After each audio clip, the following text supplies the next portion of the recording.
Today, I would wish to speak to you from my heart about the past, the present, and the future. I want to talk about the board we know, the board we have, and the board we want. On the board we know, we begin with honoring our roots by remembering the foundation which we stand. We know a board of profound heritage. We know a land of our ancestors, blessed by the waters of the Nile, a land of vast savannas and resilient people.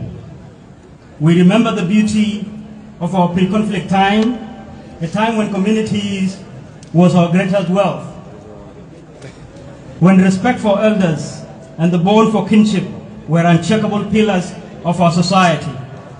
We were known for our courage, our wisdom, deep connections to our kettles and our land. Crucially, we remember and must never forget the monumental contribution of Boer community to the liberation struggle of South Sudan in both civil wars that fitted the then Southern Sudanese people against the various Khartoum regimes, the Nyanya 1 and the SPLM-SPLA wars. When the call for freedom rang out, our sons and daughters were among the first to answer.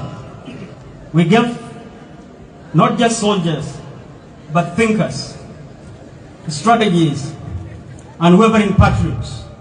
We remember the ultimate sacrifice of our heroes, the notable fighters we lost, whose blood waters the tree of our nation's independence. We remember the material support our community provided, the kettles contributed, the homes that became sanctuaries, and the unyielding spirit that refused to be broken.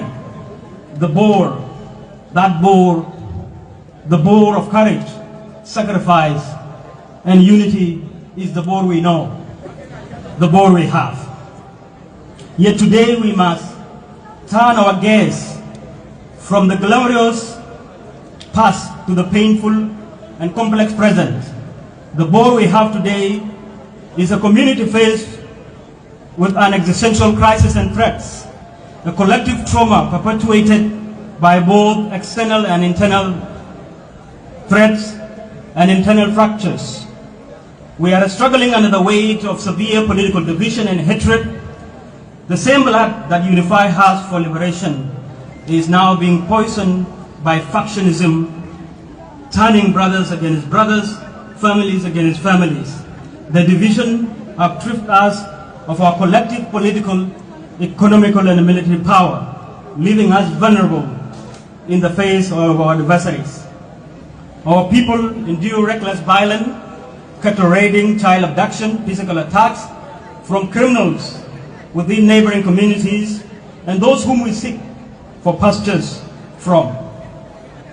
These threats are now compounded by catastrophic environmental challenges, particularly the annual devastating climate change-related flooding that swallow our villages, displace thousands, and destroy our capacities to self-sustain. The scars of 1991, 2013, and 2016 wars run deep. We are a people of mass displacement.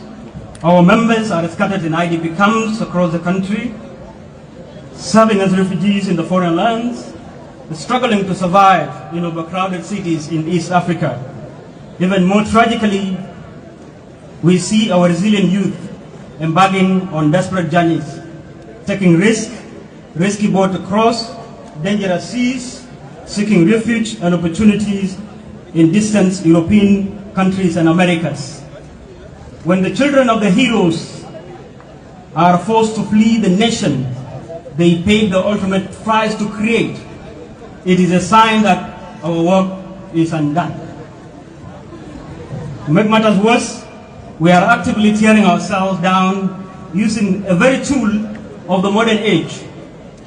We have permitted the abuse of social media platforms, a platform that is meant for connection and advancement, has become a vector for slender division and destruction of our social fabric. We must stop this self-inflicted harm. Ladies and gentlemen, this bleak picture is not our destiny. It is a warning. And from this warning, we must forge a new vision. So, I ask you today, what is the Bor you want? I dream of a Bor that is prosperous.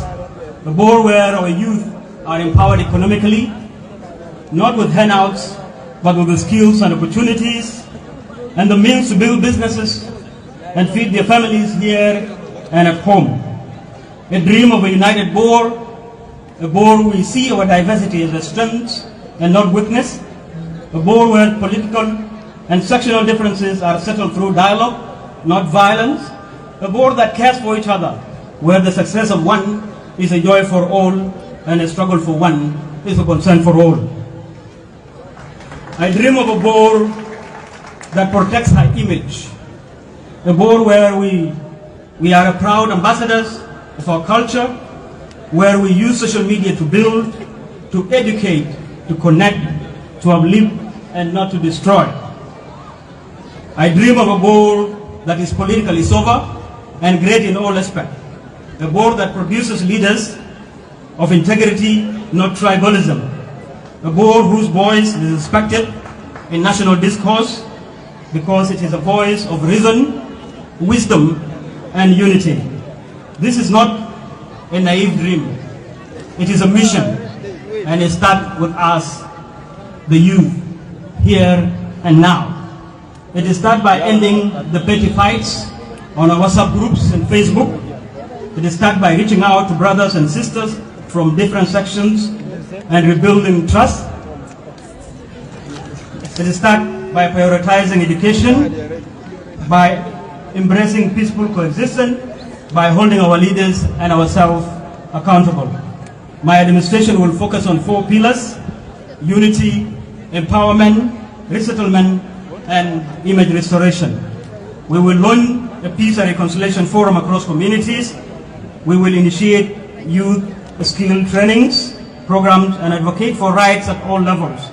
And we will lead the campaign of positive storytelling to showcase the true strength and the potential of our people. The journey will be long and the road will be tough, but I am certain our success because I believe in the spirit of the Bor we know. The spirit is not dead, it is only sleeping. It is a time to wake up. Let us unite today, not as Bor from different payams, bombers, communities and sections, but as sons and daughters of Bor committed to building the Bor we want. Thank you so much. May God bless you. May God bless the people of Bor community. Long live BCYA, long live Bor community. And that is the Bor we want. Amen.